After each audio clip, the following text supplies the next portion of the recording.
In the New York City public service system, the government is run by two unique but equally vital groups: the elected and appointed officials who design initiatives, and the employees tasked with implementing them. These are their stories. Dun dun! Hey everyone, welcome and thanks for joining me again on Civil Conversations. In this episode, we'll be shifting from interviewing a retiree to interviewing an active city employee.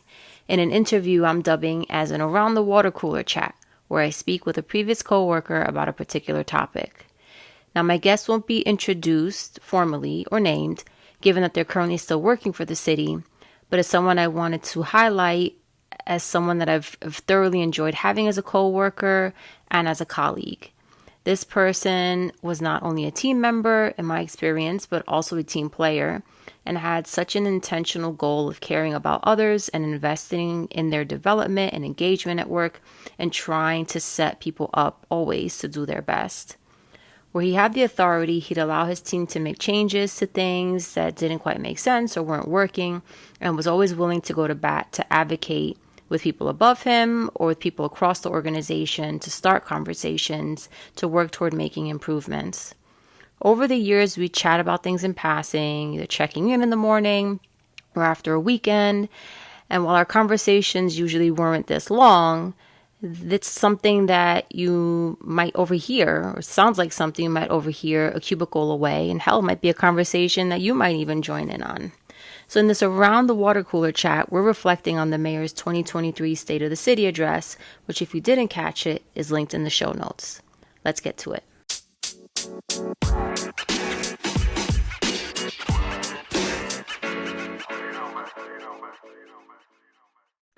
So hi, everyone. Welcome back to Civil Conversations. I'm Liz, and I'm back today to talk, to sort of debrief and reflect on the State of the City address. And you won't just hear from me, thank goodness. I'm actually joined by a very esteemed colleague of mine who I've worked with for several years, who also has worked for the city for over a decade. Is that right? October will be 12 years, I believe. So Awesome. There time you go. flies when you're having fun. Yeah, so we both got over 10 years on our belt. He's a native New Yorker, a New York City resident, a New York City dad. So we definitely have those similarities and have commiserated a lot over the years about what it's like to live in New York City and to work for New York City. So I'm really happy to have him here. We talk a lot about politics. A press release hits your inbox and we're like, do you believe this? Or what do you think of Texting, this? yes. Did you Or as see a staff this? member, we could talk about that on another episode, but you might find out about things from press releases. That's like, ta-da, surprise. Yes. This is news that's going to affect your everyday. And now you know, but the rest of the city of New York. So we talk a lot, catching up in passing with you, with other colleagues on our way to the bathrooms, on our way to the kitchen to heat up our food, and around the water cooler. And so I like to see this as like a around the water cooler type of conversation to react to the state of the city. I feel like a lot of the folks that work for the city have excellent insights, right? Because we're dealing with a lot of this. And sometimes these conversations that we have, really, like, a lot of uninhibited stuff comes up. We talk about a lot of things like, how can we make this better? This doesn't make sense, and this is why. In these conversations, that's a lot of what we hope to bring out in the podcast. And so I'm so grateful to have you join me. And thank you for doing this on a Saturday.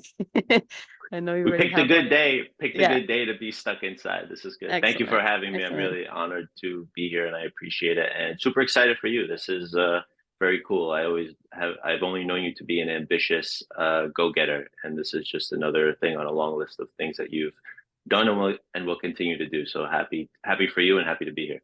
Yes, thank you so much. All right, so State of the City addresses. So I will be completely honest and transparent. Most of them over the years, and I've been around, been with the city, both of us have actually, right, for 10 years. That's multiple administrations. So there's the State of the City every year. I don't watch them all as intently on an annual Guilty. basis. Yeah. Guilty as charged as well. But this year I paid a little more attention. I made it, for those of you that didn't catch the first episode, or haven't heard on the or read on the blog, but I no longer work for the city. I did for many years, been around civil service all my life, but I only made it 8.5 months into the new administration. It's been a doozy for those that are working under Mayor Adams. And so this podcast was sort of developed in response, I'd say, to epiphanies of like what it's like to work and to sort of be part of administrative and administration and leadership changes. But I sort of felt this obligation to now, and I feel like this sense like I need to start paying more attention, right? And so I definitely watched it. Others, like under de Blasio, I'd catch, clippings on the news and I'd sort of be content with that. So I knew what was happening. But this year I was on YouTube and I watched the full hour and a half and I took notes. And so I definitely paid more attention. So I'm curious, how many have you watched in the past? And like, was this one different for you in any way? Like, are you sharing that experience or sort of like what was your reaction to it? Yeah, I think working in city government, being here for over 10 years, I think, when I first started, you're kind of not oblivious or ignorant, but you just, you're still trying to, it was my first professional job. So wasn't really aware of the politics or the announcements or that kind of bigger picture type stuff. But I think now a little bit later in my career, you really start to pay attention and listen intently and try to read between the lines. What does that mean for me? What does that mean, as a citizen, as an employee with the city? I remember, under De Blasio, there was a lot of attention paid to education, specifically pre-K, where we worked. So that was always exciting, and I believe that they release the speech beforehand to the press, so you kind of got tidbits of, hey, this is going to be in there, pay attention. So I remember in 2014 saying, De Blasio saying, hey, pre-K for all, and we're going to do it in September. We all already caught wind. I mean, he campaigned on that, but you already kind of caught wind of that happening, and we're gearing up for that. So that's always exciting. And in some of the research I was doing for joining you today, you read a lot of stuff about these big policy announcements being made at states of the city. And one of the things I heard was, I wasn't watching this one, but in 2003, Mayor Bloomberg announcing the creation of P311, also the merger of the Department of Corrections and the Department of Probation. Probation, yeah. Yes. So those are the types of things that kind of come out. So yeah, I think this year, especially year number two in an administration, the first one they're giving literally weeks after they are sworn in. So it's a lot to ask of Sure. the person to make any predictions or promises. I think you've kind of heard some of that on the campaign leading up to the election, but so it's interesting to see. We're operations people. For us, I think like the proof is in the pudding. You're like, okay, that sounds good. Like, how are we going to Oh make that yeah. work?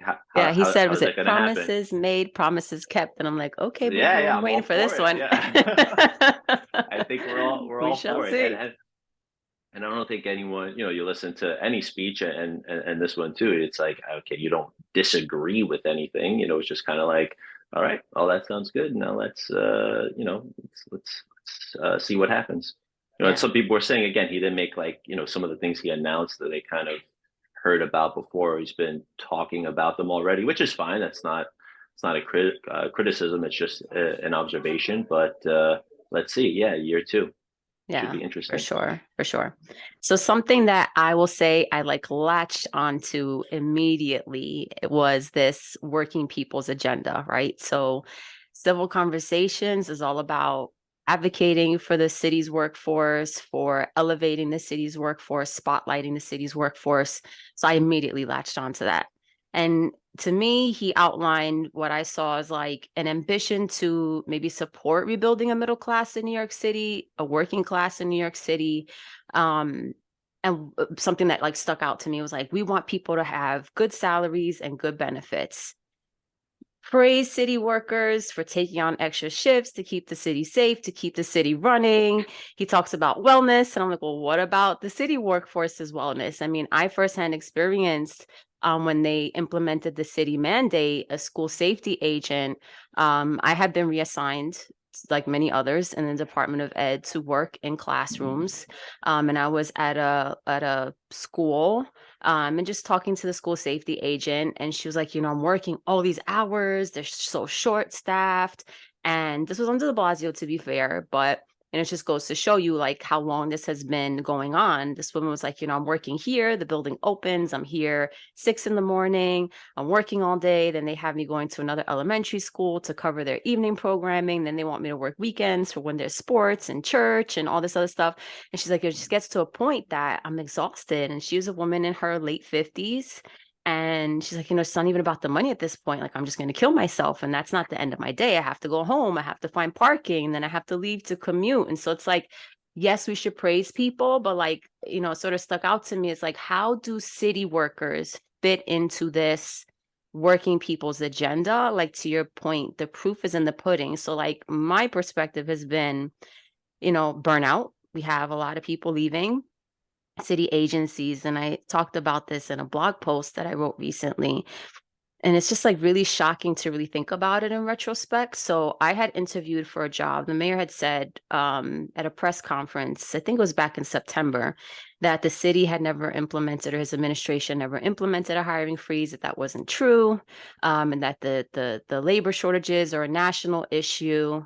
And that I was like, okay, that's not true. So I myself can tell you, for months, probably like November into January of 2021, I think, yes, I had interviewed, had gotten a job offer to move to a different department just to do something different. That all got put on hold in January of 2022. The administration was like, we're trying to assess all job placements, regardless of where they were in the process, were being put on hold, right? So that's January of 2022. Fast forward several months, I kept connecting with that hiring manager. Sorry, we're still trying to understand from the new administration what the direction is, trying to get clearance to like move you, all this other stuff. So fast forward, I left in August of 2022. I had left the Department of Education. The person that I was supposed to be reporting to had left the Department of Education, and her hiring manager, who was like trying to barter to get this position filled, has also left the Department of Education. So you have like this massive exodus. That's not fake news. That's real news. Mm-hmm. And That's so an you have understatement. this, yeah, you have this massive burnout, poor morale, which a lot of people are talking about. But so I'm like, how does this fit into, how does the city's workforce and that sort of goal to rebuild what I would say is like dignity to the middle class, of having like good pay, good benefits, and wellness? How were we? It so much feels like we're exempt from that, right? That's the way it has Mm-hmm. sort of felt to me. We're short staffed. We don't have poor, poor work balance, poor work environment. If you're taking on extra work, this is sort of where I like was like, forgive my language, I'm like, fuck this, I'm getting out of here. It's like so many people have left, and it's like you're left carrying, right, the bag for all of that work that maybe you're not even proficient in, but it's like, hey, we're not hiring, so you need to take this and you need to do it. It's like not being set up for success is like a really uncomfortable feeling, because like when things go wrong, then it's my fault, even though I'm like doing the work of 4 or 5 people of Right. different types of nature, right? Like it's not even the work that I was doing. And then it's just sort of, no extra compensations, no discussion of like, okay, you're saving 5 salaries, 5 fringe benefits. Then am I getting anything? A few $1,000s somethings, like no conversations about that. And then I see new job postings coming up, and then they're lower titles, lower pay. So then I'm like, okay, well, how do we fit into this working people's agenda? Yep. And it's a lot of people. And so just curious, like if you have any sort of reactions. That's where I primarily sort of latched onto. I'm just like, okay, well, Mm-hmm. like you said, proof is in the pudding. And I'm not seeing that as someone who recently left working for the city. And I still hear Yeah. so many horror stories from others who are left behind. And I'm like, okay, well, you're talking about this for everyone else, but what about your own people? Like, why aren't you taking care of them? Yeah. Wow. So many things there. So many things Sorry. there. I'm so sorry. But No, this is just please. like, No, woo! this is good. This is what like gets me riled up. This is why I We're do only this. 15 minutes in too. Only Yeah. 15. I remember, when we worked together, we always used to joke. We say we deserve nice things too. As city employees, we deserve nice office space. We deserve competitive salaries. We deserve recognition from leadership and management in going above and beyond. So I 100% agree with all those things. And even something that you touched on in the intro to the podcast about the the the experience and just the sheer size of the city's workforce and that talent pool and so many opportunities for people there, right? It's so powerful when you're talking about 200,000, 250, up to 300,000 people, most of which have been in the city for a long time. I think that I'm not a newbie, but you're kind of, time flies and you've been here for 12 years. How many people have we worked with that were there Sure. for 15, 20, 25, 30 that just have incredible life experience, professional experience, know how, as you describe it, the beast works, right? The Hmm. bureaucracy and how to get things done. So, and all that on the back of, oh, in the background of, March 2020, you're talking about a global pandemic, which, I mean, depending what news outlet you watch, we're still in, it was a hoax or whatever. That's a whole other conversation. But Yeah. let's be real, that was really hard on, you know, everyone. And when you're putting that in the context of work and what we went through, shifting to working remotely and working crazy hours, working on the weekend, in our division, standing up the rec centers for first responders and their families. Like Yeah. it was insane. So it's yeah, it's a tough thing, and I think to say that um, to kind of not recognize what has happened, that we do have a lot of people leaving, and um, you have to take a long, hard look at what impact that's having on the work, on the people, and the services that as tax paying New Yorkers, like what the impact of that is going to be. Sure. Um, and I And we're in think a time the of, sorry, go ahead. no, please, please. I was going to say, we're also in a time of inflation where depending on where you shop, right? It's like I hear people in my building talking all the time about rent is going up. A lot of people are like shuffling through buildings now because they can't afford to be where they were. You got groceries crazy expensive. So it's sort of like to your point, it's all that plus the world around you, like the city beyond that. It's Right. like living life. So where does Mhm. that fit into Yeah. consideration for compensation? Yeah. And that's the everyday New Yorker, right? Yeah. You're paying your rent, you're Yeah. paying your bills, you're getting your children or child to school. Um, you might be taking care of a family member or two, a parent, a grandparent, an aunt, an uncle. You're trying to make all of those things work, and the equation is getting harder and harder to figure out. Yeah. And I think we both say that as everyday, working class New Yorkers. Um, and civil service. You talk to people. My parents, they're turning. My dad turned 65 on Friday. My mom's turning Yes. 65 at the end of the month.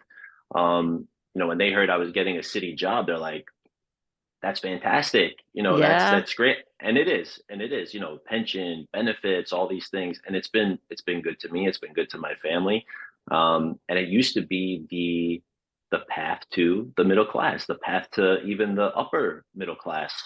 Um, and like you said, a trip to the grocery store, you spend 100, $150. You're like, what did I get? Yeah.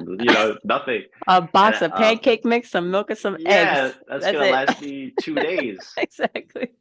My wife and I take the express bus from where we live. We take it into Manhattan, and it's 6.75 a pop.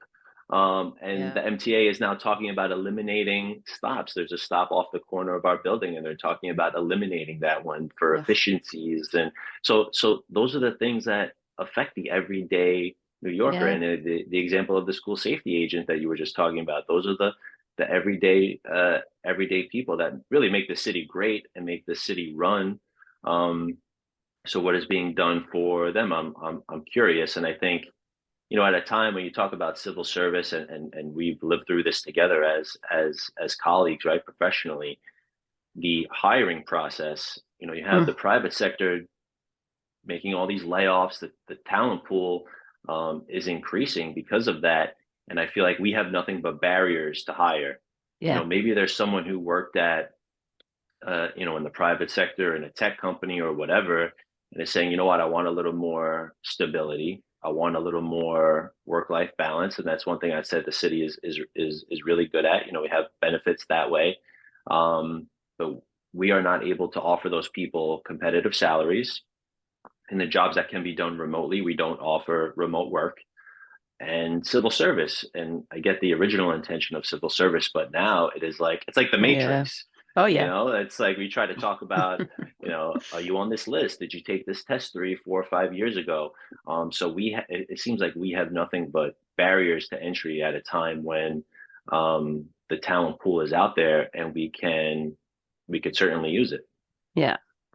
So I definitely want to circle back on that sort of barrier to entry and need to hire because thanks to you for connecting me to the Errol Lewis podcast, but that seems to be something My that people boy. are people are very aware of. It's like, okay, we have all these ideas, but the reality is you need people to move things along, right? Like Adams and his top folks are not enough to make all this happen for millions of people and to move billions of dollars. So it's like, okay, we definitely need to come back to that. But in terms of thinking about the working people's agenda, and to your point about benefits, the city has not really, interestingly enough, and I'll admit I was an Adams supporter during his campaign. I mean, between the two options, not to like shit on people, but I thought he was way better than Curtis Silva. I think a lot of people did. Bless his heart, because I remember him coming to my elementary school back in the day with the Red Guardians. So like I have total respect for him and like what he does and what he's passionate about. But I thought Adams would be like a very pragmatic person who, like, coming from working for the city for a very long time, would be like an advocate maybe for city workers. But then we see like contract negotiations, a lot of stuff for with unions and employees to get increases and to talk about benefits, things like having options for remote work. Those are slower than I think I expected. To de Blasio's credit, I feel like for a long time, like my dad was stuck in limbo without a contract for many, many years under Bloomberg. And that's understandable in some ways, like trying to build efficiency. But like to your point, that circles back to people's end of the day. Like you're raising families, you're taking care of your everyday expenses, and like life goes on, expenses around you increase. And like you have to build in some flexibility at a minimum, right? For your workers to be able to keep up with that. So I'm surprised by him not being so open to doing contract negotiations. And then, the whole concept of childcare, which I was looking over some of their stuff when they entered. Childcare was like a big thing that they were talking about. And I feel like that's crucial to working people, but that was not really mentioned in his speech this year. So curious to see what comes of that. I mean, I originally sort of had envisioned when that was announced that it would fall under the Division of Early Childhood at the DOE, since most of like stuff was phasing away from ACS, the Administration for Children's Services. But that's not materializing. I don't know if it's like issues, because it seems to be, a lot of challenges in that department. I came from that department. And it's somewhat, a lot of people have left and that has had consequences. And so, yeah, I think he talked a lot about catching things upstream as opposed to downstream, right? So thinking about this stuff, like, all the initiatives that he talked about, things like childcare that are sort of like pending and in limbo, and others like that. My experience has been, well, I think that that's a great idea. That's the best way to approach things, right? Like, let's be as proactive as possible. He even created this chief efficiency office, which I was really excited about when he announced it, when he first was starting to like get settled. But it seems like they're sort of like cutting, slashing, rearranging without really strategizing and like really understanding the implications. And then you don't have people to carry things out. So I'm curious as to your reactions about this like whole concept of catching things upstream and downstream. I think we're starting to see this pan out. Personal experience. Again, I'm trying to keep this like as minimally anecdotal as possible, because I don't want this to be like another podcast where people are just like talking out of their behinds and it's like not Mm-hmm. substantive. This is, I think, real substantive, where you have like my experience multiplied by probably 1,000 people experiencing this, if not more, not only within the department, but across the agency, across other agencies, of sort of like decisions being made in these silos across the top administrative team, but not understanding what is happening downstream based on these decisions that they're making. So yeah, so curious, like, what has your experience been with that? Do you really think that they're catching things upstream? Um, I think they're I certainly trying, and I always say it's easier said than done, right? Like it's sure, being being the top person in this city is I can't even imagine what that entails, and I think sure. it's a tough shift to go from campaigning to governing, right? It's going from you're being a player and now you are a coach. You're managing again a six-digit, six-figure workforce across what is it, like 40, 50 something city agencies, millions of people. Yeah. So it's incredibly hard, and you're not going to please everyone. I think that goes without saying, but I think it's important to um, you know try to make that progress and try to show people how this is going to improve their day to day. And I think two things came to mind as you were saying that. They're talking about this moonshot plan to build 500,000 homes, units. Um, that's fantastic, but I think we know that's not going to happen overnight. Hmm. That would probably happen long after he's out of office, whether it be 4 years or 8 years.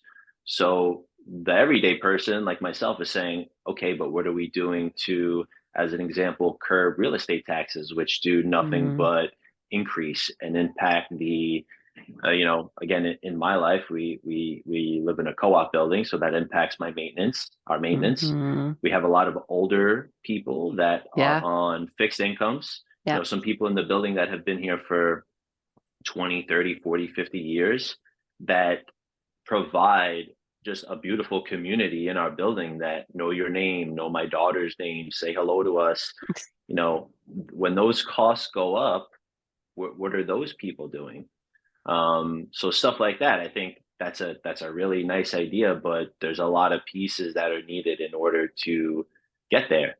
And the other thing that's kind of related to that, which stuck out, was talking about Uber and Lyft being Yeah. 100% electric by what Oh is it, yeah. 2030? 2030. Mm-hmm. So again, I mean, I say this as a person, we do not own a car.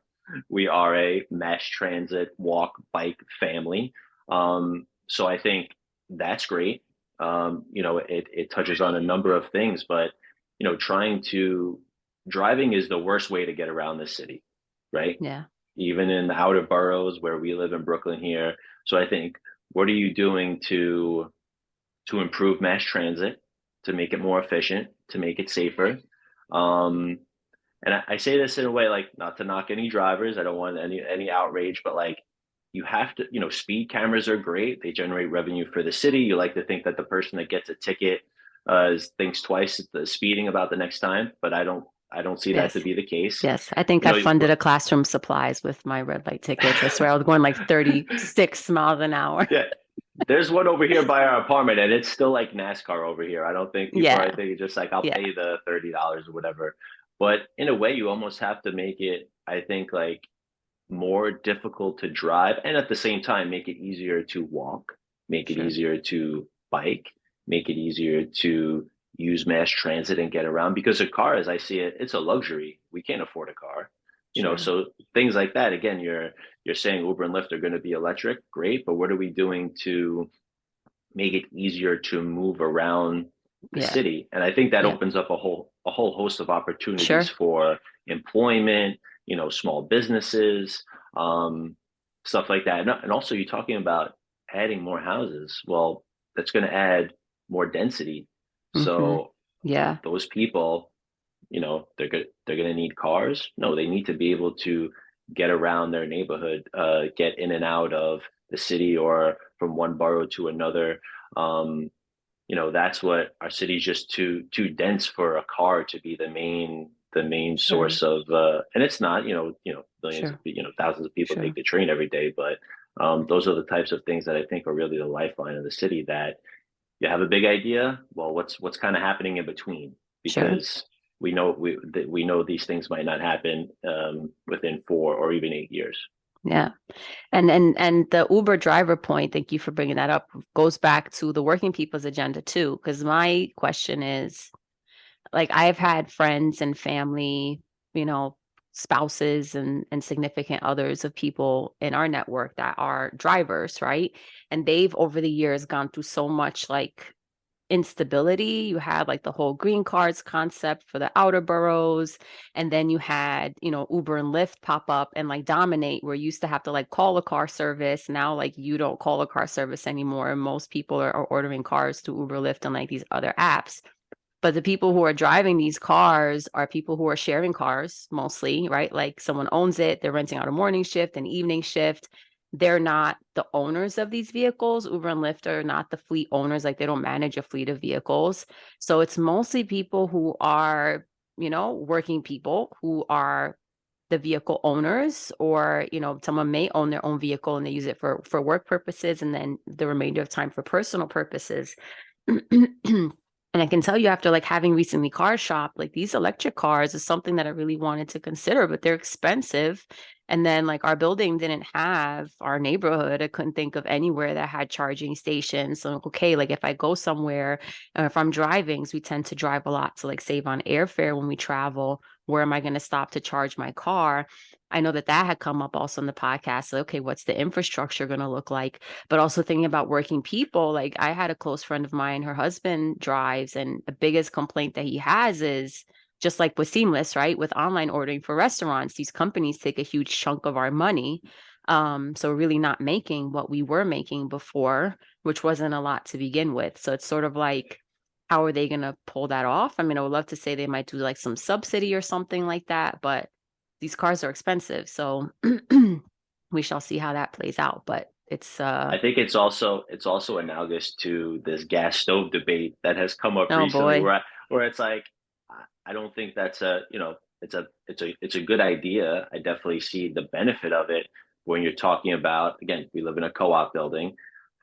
Who, and I'm actually on the co-op board, right? So it's like we talk about who is responsible for that. Are we going to get any Sure. support with that? You're not just talking about in my apartment, right? You also live in an apartment building that's affecting people above you, people below you, people to the left and right. So again, great ideas, great long-term benefit, but again, us being operations people, how Sure. exactly is that going to work? And you don't want to penalize um, the homeowner or the co-op. Again, our building, Right. we have people that are here for 30, 40, 50 years.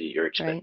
I don't think you can expect them to drop, even if it's $5,000, $10,000 into doing that. So a lot of those things come to mind when you hear um, big bold ideas, but I'm all for it. Let's see what Yeah. happens. Yeah. Yeah. We'll see. So I want to talk about leadership, and experience with leadership. I recently wrote a blog post and I put leadership in quotes as sort of my experience thus far working, or my experience in the 8 months that I was with the administration. Because, I feel like leadership has been more title rank versus sort of like leading by example or leading people with excitement. My experience, again, speaking this, and I can share just based again on conversations that I've had with people offline, is a shared experience where I could say for myself, went into this very optimistic, having worked and having left my latest agency experience from the Department of Education. Like I care a ton about education. I went to school here. My kids go to public school. Like I loved working for the DOE.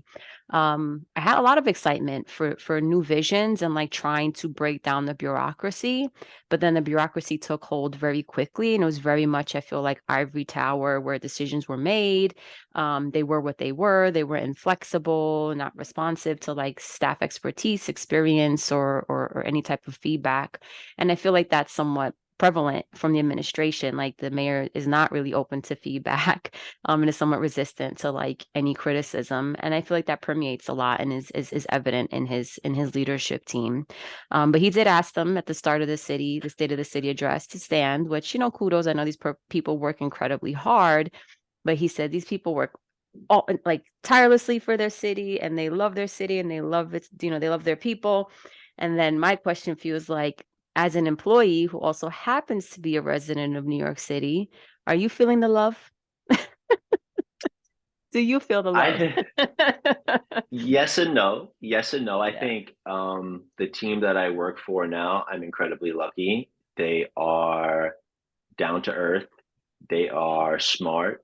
Um, they treat me and everyone else on the team like a human being. A lot of things going on in everyone's personal life. We're all dealing with, things professionally.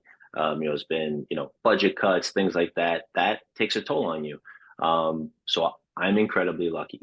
So I definitely feel the love that way. But I think and this is something that again we've spoken about over the water cooler many a time. But really, the role that management and managers play in people's day-to-day well-being at work.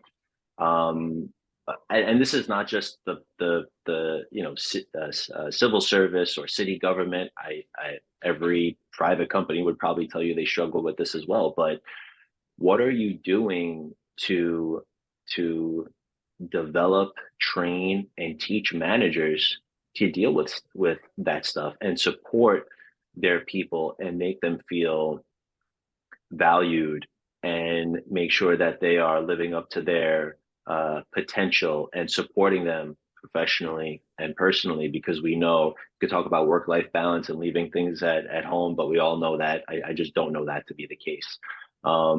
So when you're putting managers, middle management, supervisors in this position to deliver bad news, or they're stressed out, they're dealing with the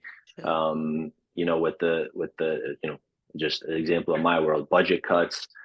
How are you supporting those people? And Mm-hmm. I'll be very honest, when you and I work together, right? I used to tell you all the time, like, I was put in a position with, I didn't have a ton of management experience.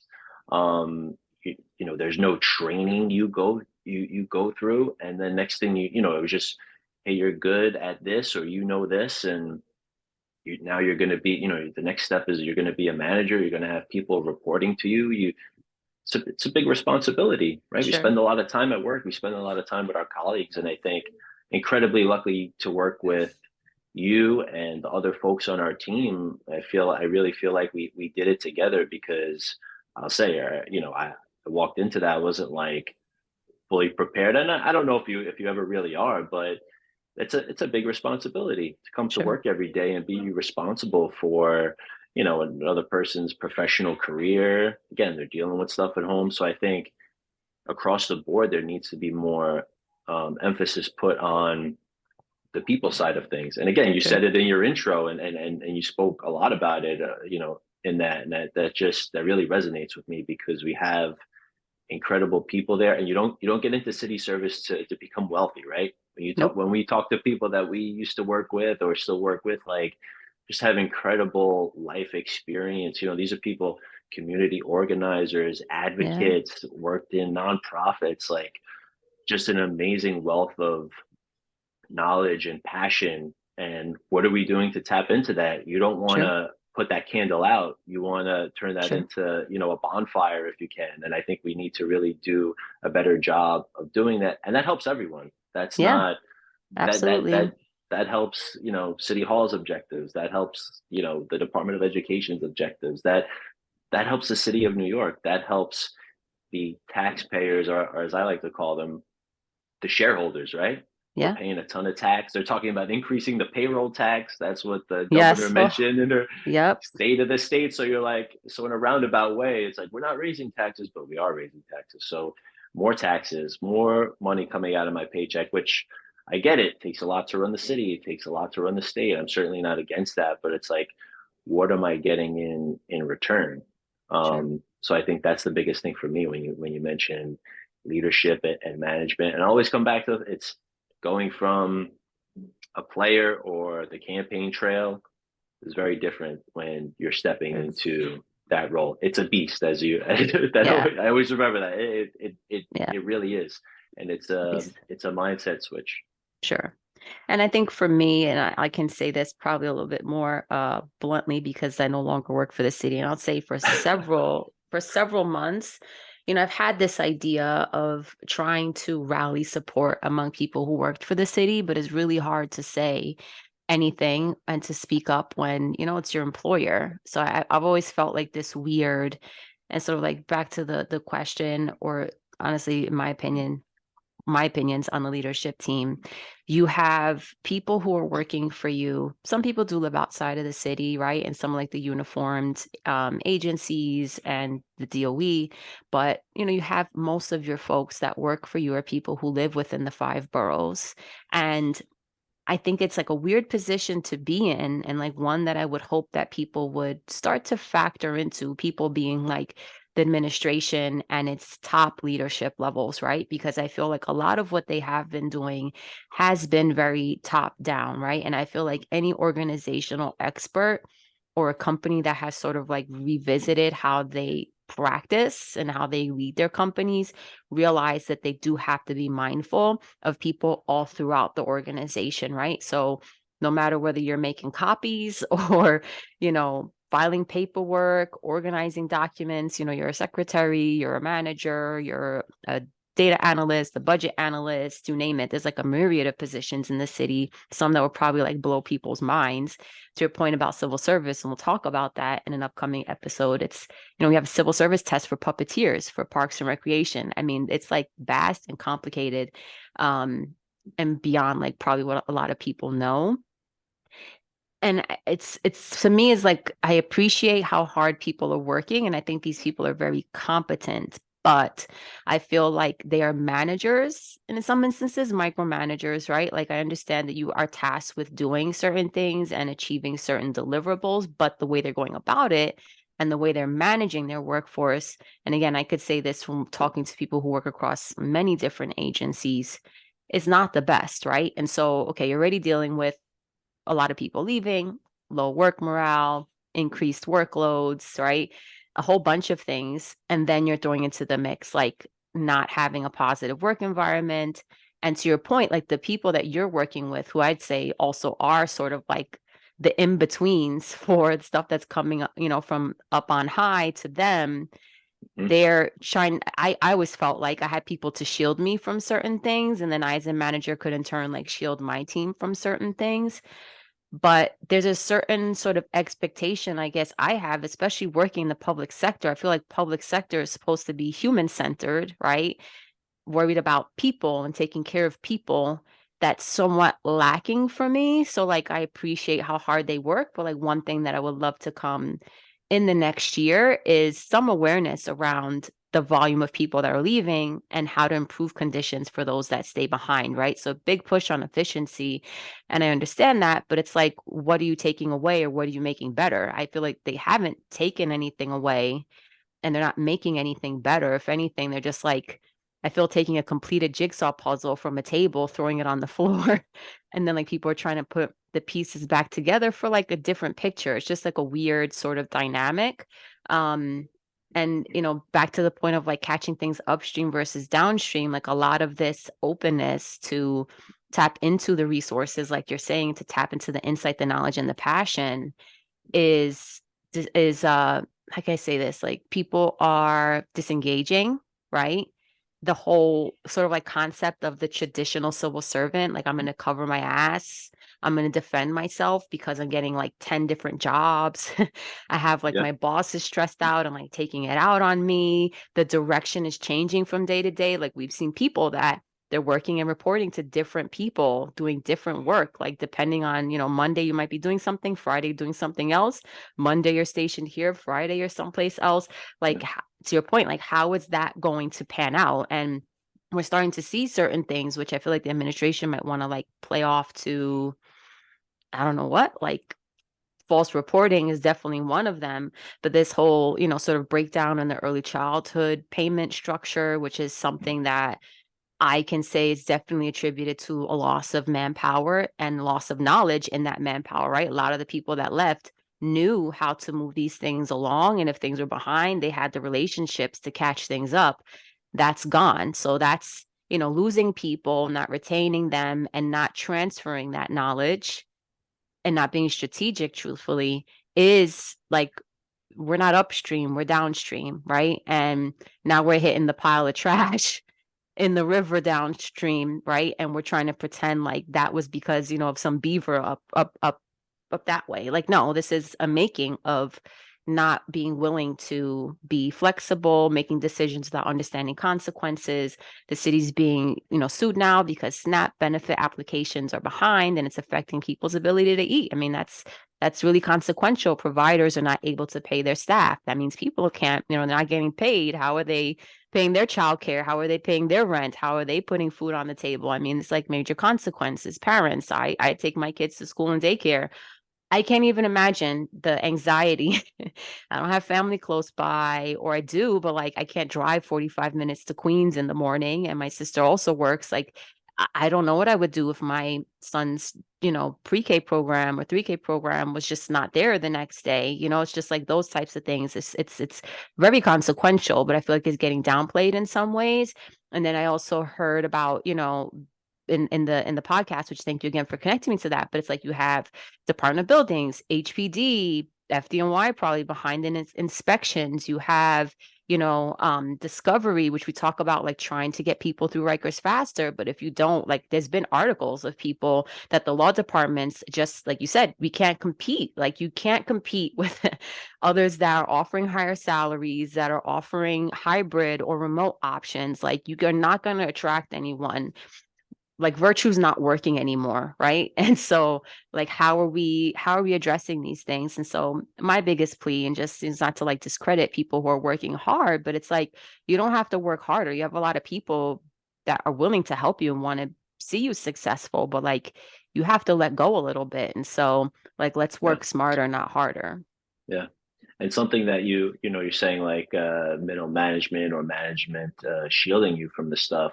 I definitely feel that. And you also, that anxiety, that tension, that burnout, you could literally feel that with people over email. You could feel that when you're having conversations with people Yeah. that, they've been shifted around. People they normally work with are not in those same positions anymore. And that's the reality of the day to day, and it's tough. And you feel it yourself, you feel it with the people on the other side, and you're all Yeah. trying to get through it together. But it is definitely not an easy environment. And I think I certainly wouldn't argue against finding efficiencies or inefficiencies, whatever way you want to put it. But I think in the same way you talk about the big ideas and how are we going to get there, well, what is the off ramp for something if we want to, sunset that initiative, or we're not going to do that anymore? It's really tough to turn and do that on a dime, right? To pivot that Right. quickly, it has a lot of consequences.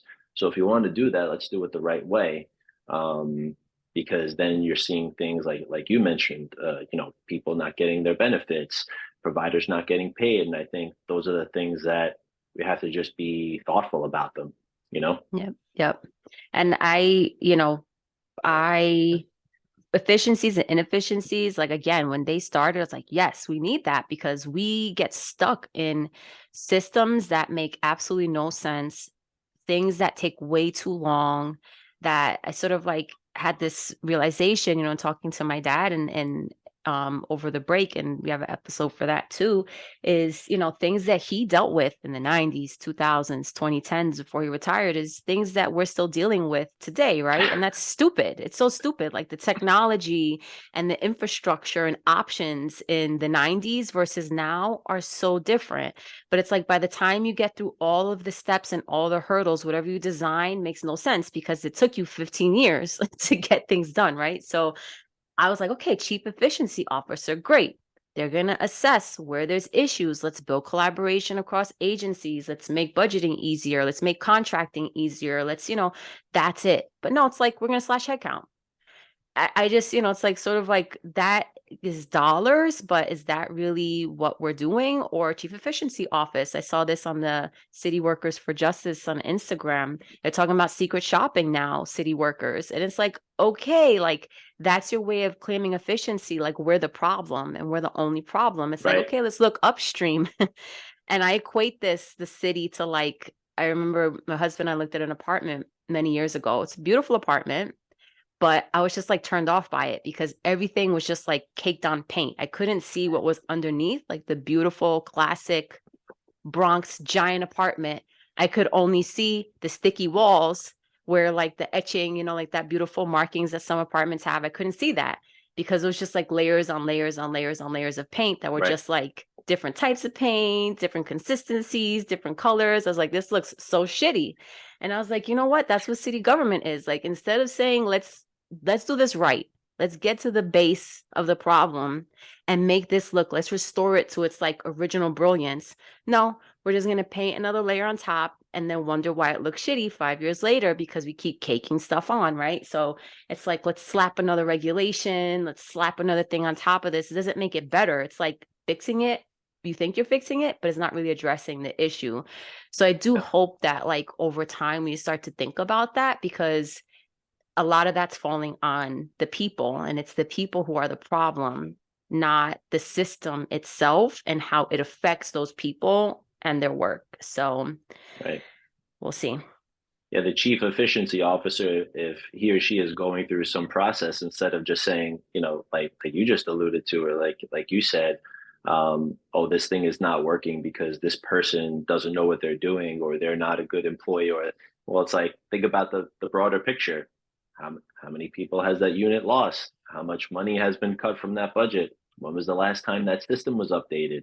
Yes. Things like that. That even in the best of times, it is a I keep using your term there. It is a beast to manage. It is a beast to kind of navigate. And when you're a working everyday person, how much free time do you actually have on your hands to Yeah. deal with something?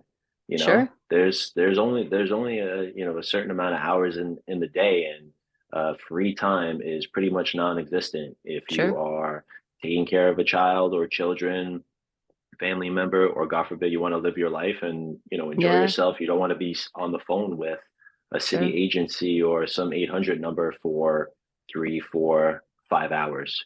Yeah. Um, and this is another thought that I had just as you were talking, and maybe touches on a point you made earlier. But the thing I've learned, and this is not like some big revelation or anything, but you realize that it's just highly political.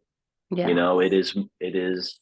I think there's a lot of good intention. It's not like some kind of evil scheme or anything like that, but it is political, and sometimes I think that gets in the way of the best decision being made, as opposed to what will bring the most political favor. Um, Mm-hmm. and I'm not saying it's right. That's just the reality of it, and I think a Sure. lot of that Oof. um, needs to change. Sure. Yeah. I feel like the there's ideas ruminating and I want to have like a big follow-up conversation about this at another time, but the politics and the election cycle is so detrimental to the city. I just think it is, right? We're doing things around people trying to create milestones and things that they'll get records for as opposed to doing what's right. And I feel like we definitely have to revisit that because it's a mess.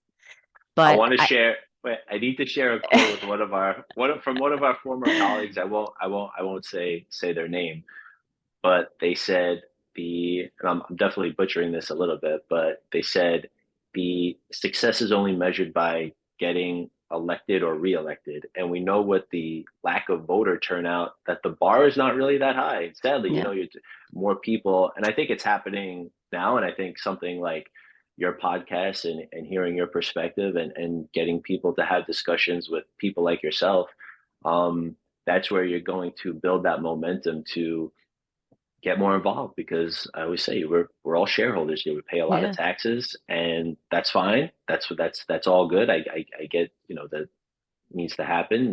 The city, the state, country provides services and all these things, but what are we what are we getting in return? yeah, It has to be fair and it has to be right. I think yeah, uh, and 100%, like you said, to kind of turn the ship that is New York City government every 4 or 8, or in Bloomberg's case, 12 years, because he's special. Um, that's a big task. That's a Yeah. big task, and might not always be the best way to go about business, right? Yeah, absolutely. And I just want to go back to something that you said of like this idea is not, I don't remember exactly what you said. You're like, this is not like, rocket science, not like a big, I forget what you said. It's not like a big Revelation. revelation, right? It's not a big revelation. But like talking about that person you said, like that they're slowing down and like what's the question, like what's going on with them. I'm sure a person, and this is a struggle as well, like I might be able to say, okay, well, this system that or this app that exists out there that's like $10 a month will help me make things better. Or hey, I have this idea or this is a challenge. How can we make this better? Like you do have managers that are empowered to make changes and to give that to their staff, but most of them aren't because it's like they don't have, budgets to get things or latitude to get things or latitude to be creative with their teams to say, hey, we're noticing like this system is not quite working or this is going slow. And instead of saying it's the people, like what's going on? What tools can we give you? Is this system not working? Is there a way we can do a system improvement? Like we don't have those conversations. And it sounds so simple to say that, but in day to day in city government, that's just like, it's like, oh, you Are you said you having could use this flashbacks? platform? Like, oh my God, this is like, oh, so amazing. But it's very little simple things that really can have such a massive impact, but they are like for the most part not entertained, right? And that's like a major lost opportunity.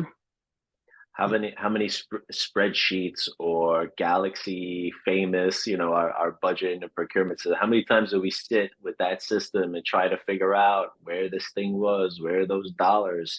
And again, this is our bias because we're operations people, but I'm always convinced that if a little more TLC was put into systems like that, we would find Yeah. efficiencies. You would make Yeah. that process of money procurement, payment, delivery of commodity or service, you'd make that way more efficient. Yeah. um, and you'd free people up to do things, get a little more creative, be a little more strategic. Instead you're kind of stuck doing that stuff, which I don't think is the best bang for our buck. Yeah. So sort of my last thing I wanted to talk about from the state of the city is this analogy that the mayor used with the governor, who he was like showing a lot of love to. And I'm happy that they have a good synergy because Unprecedented. it was stupid what was going on with Bloomberg. I'm sorry, not Bloomberg, with de Blasio and Andrew Cuomo. Like that used to bother me so much. It's like Yeah. analogy used to a lot. It's a pissing contest. Like I don't want to be involved in a pissing contest. I just want you to do what you need to do to move things Yeah. forward. So it's Yeah. nice to see some synergy and some partnership because that's the way it should be.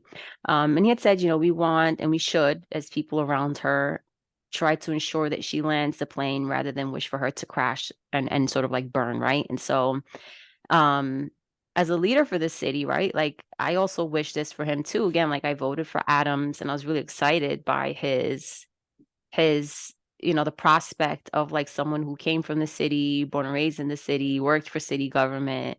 Um and some of the things that he campaigned on, I was like, yeah, this seems like real practical, real pragmatic, and would be great for the average New Yorker. I do want him to be successful, right? And I want him to land the plane as someone who worked for the city, who knows if I'll ever be back. But like I too also is like to your point earlier of like when you start a job with the city, it's I had my dad work for the city for over 20 something years. Um, I feel like that stability and that like workforce seems like one that people really wanted for a really long time. And as a person in it, again, working with a lot of just amazing people, you want good leadership to make sure that like what you're doing is not like for nothing, I feel. So I feel like a lot of people did want him or do want him to be successful.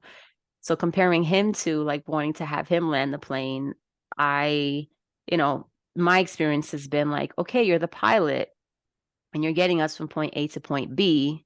And I feel like the leadership around him, like Chancellor Banks, some of these like high profile people that he has around him, they're his like co-pilots, right? They all have like this good synergy. They're all with each other. But then you have like the passengers in the back, you got the the flight attendants, you have Are we the the air. passengers? We're the passengers. I mean, we're weird because maybe we're I don't know what we are because we're passengers, but like we're also I don't know, maybe we're the flight attendants because like we need you to get us from point A to point B, but we're also right, like we're constituents. We live here, we're residents. Yeah, It's like your yeah, decisions affect our kids. Like it's multiple hats for sure.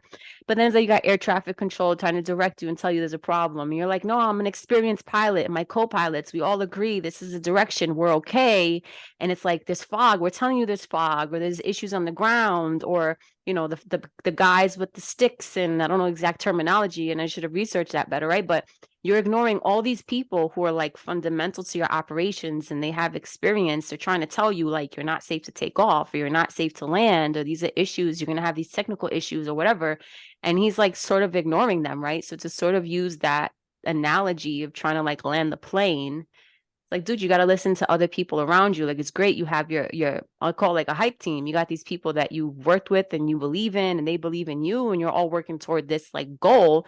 You have lots of other people that you're not tapping into or that you're ignoring or not really understanding their perspective and key to the puzzle, and like you're sort of gonna miss out, right? So, just curious, like in that, like any reactions to that analogy that he used, and then also like what are things that you're cautiously optimistic about? I mean, you want this person to be successful, to use, like you said, it's his 4 to 8 years of directing the city into a certain future.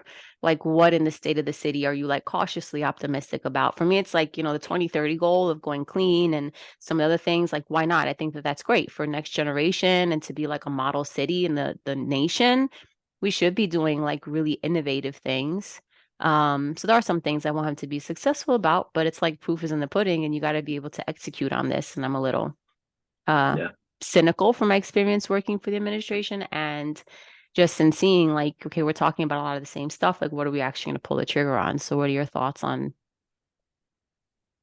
those Yeah. miscellaneous things? I think anyone in that position is maybe not need, maybe they feel like they need to, but need to have people around them that are going to say, yes, yes, you're doing the right thing. Yeah. Yes, keep going. And I think that's where the the highly political nature of it comes into play. Leadership is a lot of listening, right? Good leadership is a lot of listening. It's you have to have a lot of humility. It can be very humbling at times, but you have to realize like while you are the mayor, you are the person in charge. It really is a tremendous team effort. And the best thing to do is to have different voices in the room, different perspectives.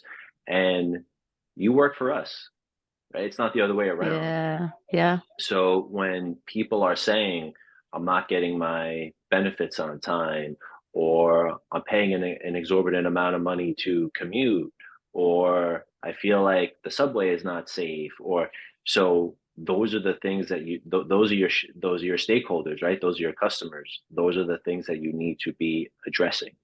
Um, so it's tough, and it's again, it's easy for us to say, it's easy for me to say, but um, I didn't run for mayor. You did. Yeah. So that comes with Yeah, the it's true. he's that in that position. I think you very much have to be a the buck stops with me type of person, and you can't take accountability for the things that are going well and not take any accountability for the things that you inherited or the things that are not part of your agenda. Like it's all yours. It's all Yeah, yours. The good, the bad, and the ugly.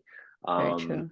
so and this I'm excited. So the state of the city, excited about housing. Again, I think that's going to take a very long time, and I hope to see more steps, more things done in between that. Because again, as someone who pays maintenance fees, pays a Hmm. mortgage, you see like real estate taxes. Nothing gets cheaper. Um, my family also owns an apartment building, and I see how much work my dad and my parents put into that. Doing the garbage every week, dealing with tenants, trying to make sure the building is safe and all that stuff. Like there's a lot of things that happen in between. We're building more buildings and we're providing more you know um tenant protections, and we're getting rid Sure. of gas stoves. I think those are the types of things like, so what's happening in between? Those are really the everyday working class people. Right. Um, Not everyone's a and I'm Trump, yeah. curious to see. I Yeah, think it's like how does my that pan out for like larger developers versus right, homeowners who rent out apartments? Like it's sort right. of like it's all one fits all, but it doesn't because it's very It's nuanced and it's complicated. yeah, and it's funny to see, like, just staying on that example. It's like my parents will say, you know, we are not, we're not rich. This is something that we invested in 30 years ago, and we Yep. work it every week. There's phone calls, things, maintenance, things that go into that every single day. So you don't want to see people like that penalized, or making these announcements, and my dad's like, well, how am I going to do that? Sure. So I Sure. think, and that's the case across multiple things, right? There's always the people in between. So I'm curious to see what happens on that front. I think New York City, mostly, rent is the most expensive thing. You just want to see it be more affordable. My wife and I talk. It's like, how are we going to stay here? When you Yeah. see things keep going up and up and up and up, and I'm curious to see what's, as a city employee, what is going to happen with these union contracts. Are they going to dole out 3.25% raises over the course of 7 years? Like, something like that Yeah. to me is Cost just of not living that the math doesn't come together. Yeah. right. Right. And we want to be here. I love it here. I'm Yeah. born and, for the better part of my life, raised here. Have family close by, friends close by. So it's just like, but what is the city doing to keep people, all types of people, not just people like me, but what is it doing to keep people here, as opposed to, it feels like sometimes, whether actively or passively, it's doing things to push people out. I think Yeah. we need to do more to keep people here, because it really is, not to sound biased, but one of the most incredible places in the Yeah. world. Yeah, Yeah. go New York across the world. City. People know, and of course, to Brooklyn people know Brooklyn too, all Yeah. over the world. So I want Fascinating to stick fact I around. actually found digressing slightly, is that Brooklyn is actually the most populated borough, not Manhattan. I had asked my husband, which borough do you think is the most populated? And it's not Manhattan, it's actually Brooklyn. Get that on a And if trivia night. it, yeah, and if it were excluded from um, the five boroughs, Brooklyn would be the fourth most populated city in the US. So Brooklyn Nice. is yeah, it's massive. Um, The and center of the Central universe, Park as my is dad also likes to the say. most, yeah, and Central Park is the most filmed place in the country, in the world, something like that. I read also on that website. So it's fascinating. I Like New York believe City it. is just incredible.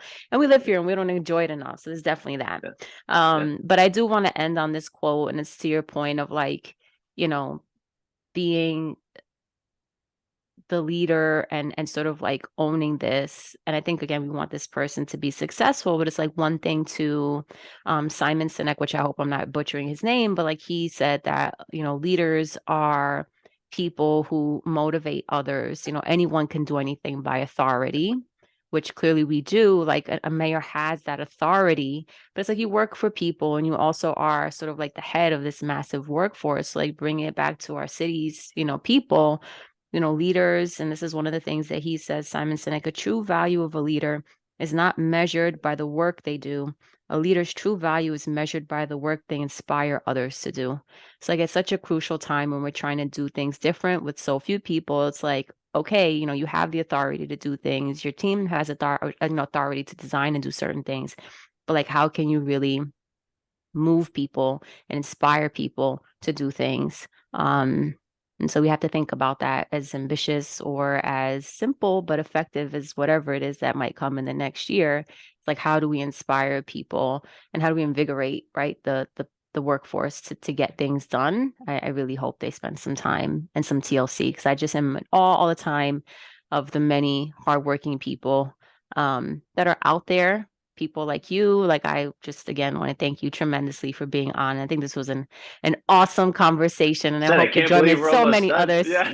Yeah, like this will be one of many others. Like there's so much that, you know, comes out of this, and like how can we talk and how can we ideate and get more. There's so much to dissect on budgeting, on all these other things we talked about civil service, about, you know, valuing employees, growing them. It's just a lot, like organizational planning and development. It's crazy to think the city is, but it is, right? It's a workforce of not as many people, but at least hundreds of thousands of people, and their work affects millions. So how do we lift them up? So a lot of amazing things, which I expected. And again, I'm so grateful that you you know, came on. And it's tricky, Thank you you. know. I again, you're, as a person who works for the city, you're always like sort of teetering this line of like, how much can I say, right? 'Cause it's the hand that feeds me, but equally you're a resident. So I just appreciate that you took time to be here, and for your insight and for your knowledge and for all that you do, and for being a good neighbor and a good Yeah. friend and an excellent colleague.